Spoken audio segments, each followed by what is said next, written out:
it's Zarah, Shavuot Tov. It's Sunday here while I'm recording this. As you guys know from the title, I will be talking about Clubhouse today. Some of you, I think it may be only available to iPhone users. I'm not sure about that, but that is something that I heard someone said.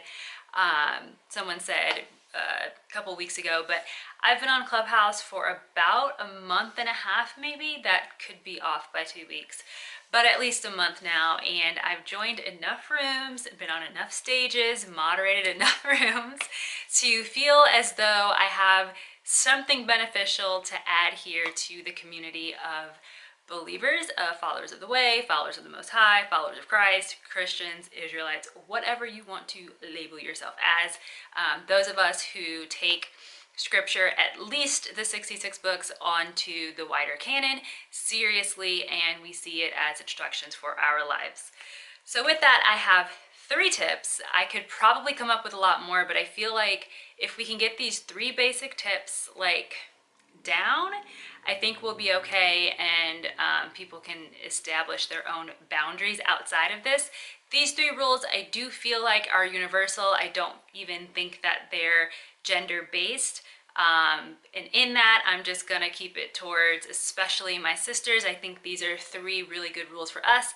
But brothers, I don't really think you're excluded from these 3 tips. So without further ado, my first tip for getting on Clubhouse is know what your intentions are. Why are you getting on this app where you can talk into the phone and make a point, or listen to someone talk, or listen to multiple people talk and make their points? It's important that you know why you're doing what you're doing and why you're putting yourself on a platform like this. It's something I do with sorry, my cat, with each social media platform that kind of comes out. Some of you know I stepped away from Twitter for about 5 years, and then recently I kind of have been tweeting here and there, but I'm not really on Twitter because I don't really have intentions that are necessarily pure to be on Twitter. I mean, I don't necessarily care.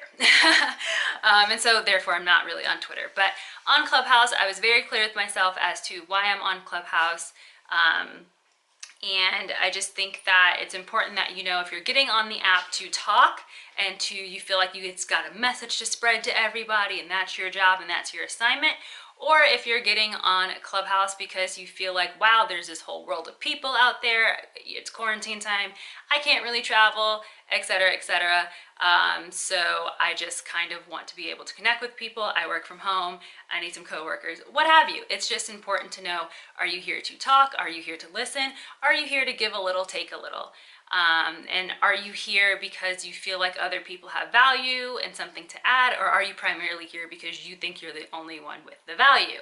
I think knowing that from the get-go may spare you if you end up on stage and talking for a very long time because you realize you like to hear yourself talk and then someone calls you out about it. So that's my first tip, is just to know your intentions. And with that, I will say that it is important that I say that as believers, our intention should be pure. So James 4:8, because I did want to bring scripture into this. So James 4:8 does teach us, draw near to God and he will draw near to you. Cleanse your hands, you sinners, and purify your hearts, you double-minded. So this idea in this concept of purifying your intentions or purifying your heart, it is there in scripture. It's something that we need to take into account before we hop on to apps like Clubhouse and get to running our mouth. Or this goes for anything, but I'm keeping it to Clubhouse. Number 2, rule number 2, suggestion, tip number 2, listen. Listen before you speak. Those of you who maybe are observant of certain things, we recite Shema, right? So every day we say Shema Yisrael. We know the prayer, we know the scripture, and we recite it. We recite it with our children, we teach our children, we say it in the morning, in the evening, and midday. Main thing there is the first thing he tells us in that passage is to hear. to listen. And it's not just an ear thing, but it's really like a listening for the purpose of understanding and then doing something that goes along with what you heard. So it's not just like I have the ability to hear, but it's active listening.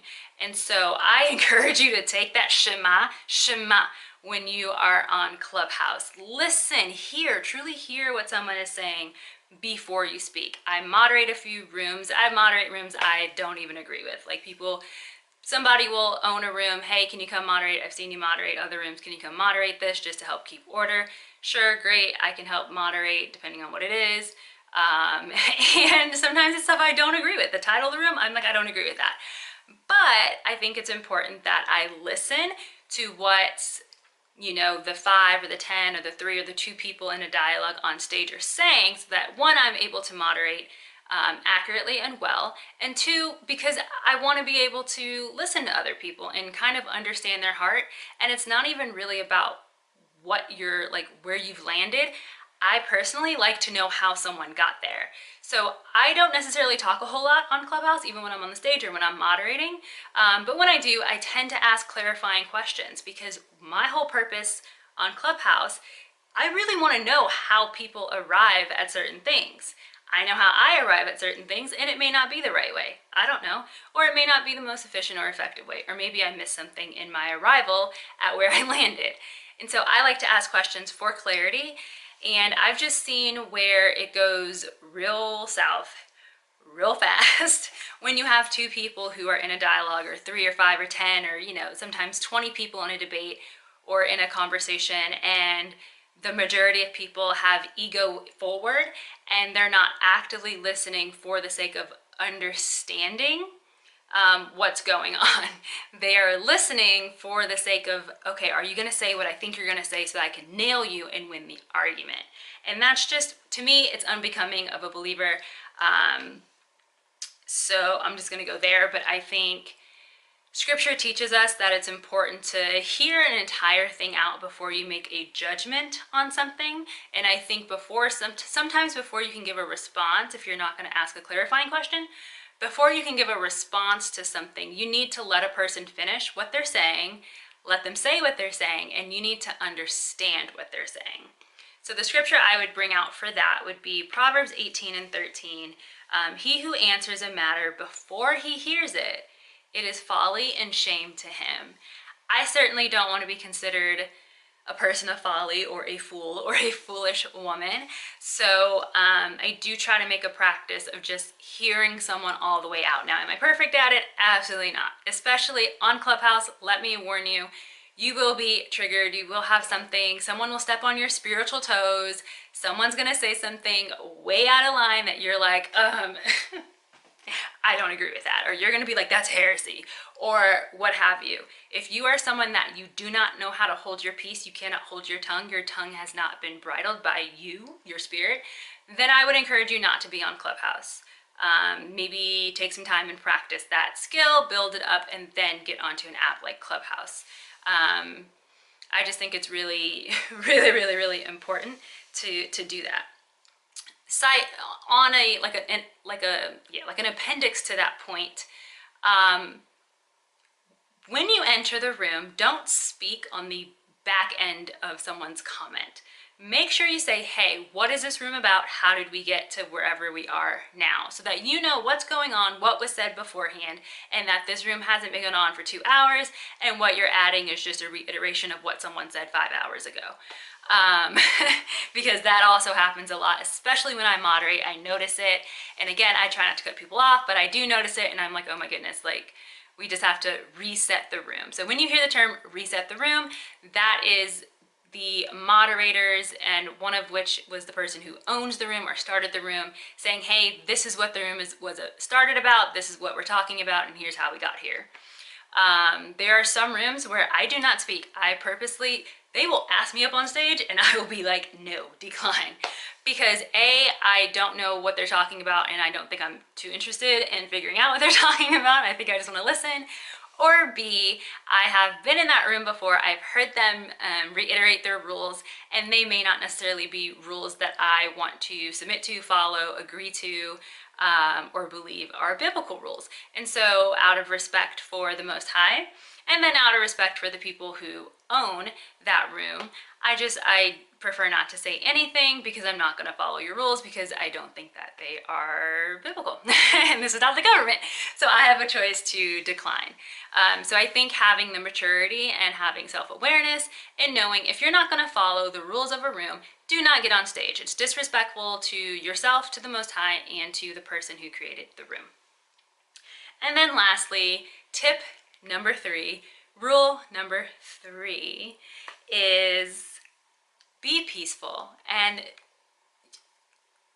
you can be passionate and you can stand 10 toes down on your point.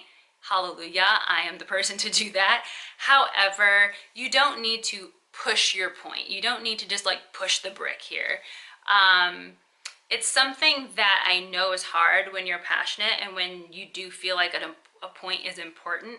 And I mean, we're talking about meaty, heavy issues here. Salvation, who's eligible for salvation? What is this idea of salvation? The virgin birth. Was it really virgin or was it like not really? Old Testament only versus New Testament and Old Testament people. I mean, we're talking about things that are like, you know, this idea of Edomites and Esau and Jewish people and Hebrew Israelites and Christians, and it goes there on this app. And so I understand that we're going to get passionate. I hear stuff all of the time on that app where I'm like, that's wrong. And I'm really passionate about that subject, and I feel like I'm very knowledgeable in that area, but I'm very aware, one, of who I would be speaking to, if they're even willing to hear me out. In some rooms, I just realized by the sheer fact of me being a woman, my voice is not going to be valued or respected. And you know what? Even if I end up on those stages, I do step down back into the audience because there's no purpose in taking up a spot on stage where your voice is not going to be valued or heard. And I don't feel the need to push my point. At the end of the day, if someone is pushing their point to the extent that they will not allow any other voice to be heard and they feel like they have the ultimate truth on that subject, how I deal with that is I just say, you know what, that's between them and the Most High. And the Most High will either straighten them out and gather them together in the here and now, or he's going to gather them together in the hereafter. It's none of my business. You know, it is what it is. But there is a space that you can dialogue. And I think when you have that ability and that chance to really have a disagreement, a debate, a dialogue, a discourse with someone, it's important to be respectful and not only push your point, but listen to their point. And my personal opinion is I will concede every point if I can to the other person, except for the point that I am like, this is my main point. Everything else, I'll say, you know, it's here nor there, whatever, I'll give you that. It doesn't matter. And I think that that's important. And that just goes into overall conduct on that app. I think our tone, how we speak to one another, how we address one another, there are men on there that I think are rough. Okay, I struggle with them. But you know, at the end of the day, I'm like, you're my brother in the Most High. So I address them as brothers. Shalom, brother, you know? And that reminds me that this is not necessarily my enemy, even if they want to be my enemy. Like, this is not my enemy in my heart. I want this brother to have peace, and that's how I'm coming at them. And I think other people may or may not see that and think, okay, hey, like the spirit of this discussion is not pure wickedness, because some of the discussions on there are that way. And so the scripture I will bring for that is 2 Timothy 2:24 through 26. And it says, "And the Lord's servant must not be quarrelsome, but kind to everyone, able to teach, patiently enduring evil, correcting his opponents with gentleness. God may perhaps grant them repentance leading to a knowledge of the truth, and they may come to their senses and escape from the snare of the devil, after being captured by him to do his will." Obviously, that is in the context of what I think in like Western Christianity, we would say clergy members. However, I think we all can agree that we are to model ourselves after our apostles, deacons, bishops, preachers, pastors, elders, etc. And so if they're being told that they must be this way, then I certainly believe that we should be striving to be that way. So we should be striving to not be quarrelsome. You can disagree with someone and not be quarrelsome, right? You can be kind to everyone. There is never a reason to be unkind to someone. There's just never a reason for us as creation to be unkind to someone.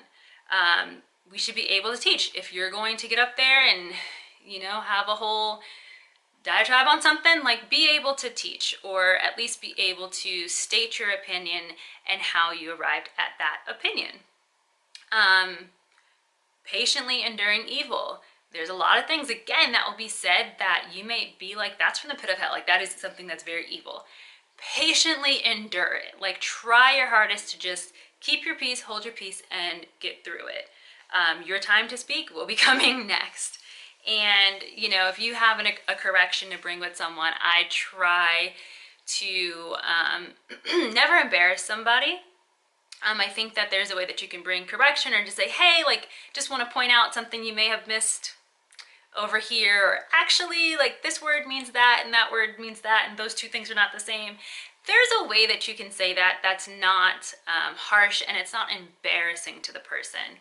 And I think again, going back to tip number 1, as long as you know your intentions and you've purified your heart and you're purifying your intentions, I don't think anyone has anything to worry about when it comes to that. So hopefully you guys found those 3 tips helpful. I would love to see some of you guys over there on Clubhouse if the Most High wills, and if you feel the desire to be there, and if you have pure intentions to be there.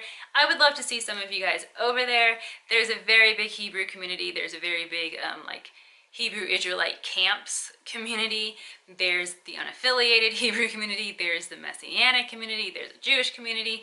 There is a Christian community. There's all sorts of other communities on there, and sometimes it's really beautiful when a lot of those communities intersect, and even if they don't agree, they are able to talk and have dialogue and plant seeds here and there for one another. So again, hopefully you guys enjoyed this video. Like, comment if you're on Clubhouse. Let me know how you guys are handling it. Any tips that you guys want to leave for the viewers on this, put in the comment section below. Hit the subscribe button. If there's a bell button there, still hit that too, because that notifies you when I post. And until next time, Im Yirtzeh Hashem, if the Most High wills, bye everyone.